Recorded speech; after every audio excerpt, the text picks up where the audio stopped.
رسول اللہ صلی اللہ علیہ وسلم سے ایک شخص نے درخت کیا، یا رسول اللہ صلی اللہ علیہ وسلم، میرے حسن سلوک کا سب سے زیادہ مستحق کون ہے؟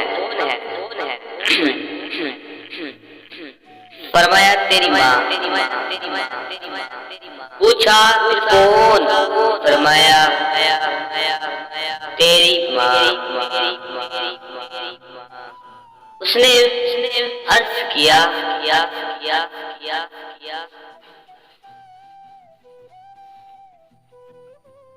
پھر کون؟ تیسری دفعہ فرمایا تیری ماں۔ تین دفعہ آپ نے یہی جواب دیا۔ چوتھی دفعہ پوچھنے پر ارشاد ہوا تیرا باپ۔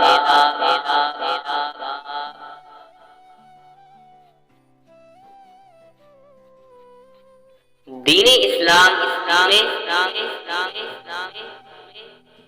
ماں کی نافرمانی کو بہت بڑا گناہ قرار دیا گیا ہے، کیونکہ ماں وہ ہستی ہے جس نے بچوں کو اپنا دودھ پلا کر پالا پوسا، ان کی پرورش میں اپنی ہر راحت قربان کیا، اپنا ہر آرام اور اپنی ہر خواہش نثار کر دی۔ شاعر مشرق راما بال نے ماں کی تعریف کرتے ہوئے کچھ یوں کہا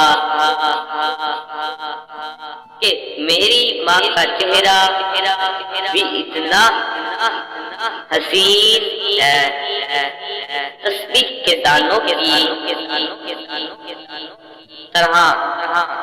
بال میں پیار سے دیکھتا گیا اور عبادت ہوتی گئی۔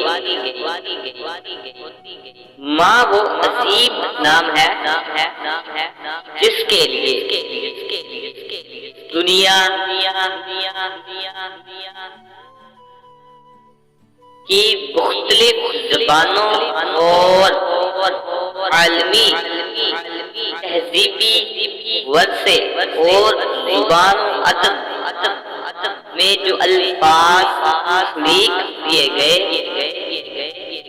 وہ اس کی بلند مقام کا استعارہ اور ماں سے عقیدت محبت کا کثیر اظہار ہے۔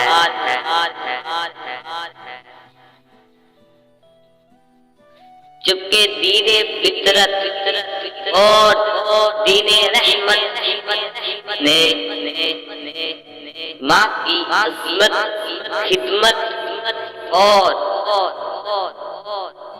اس کی اطاعت و فرمانبرداری کا جو درس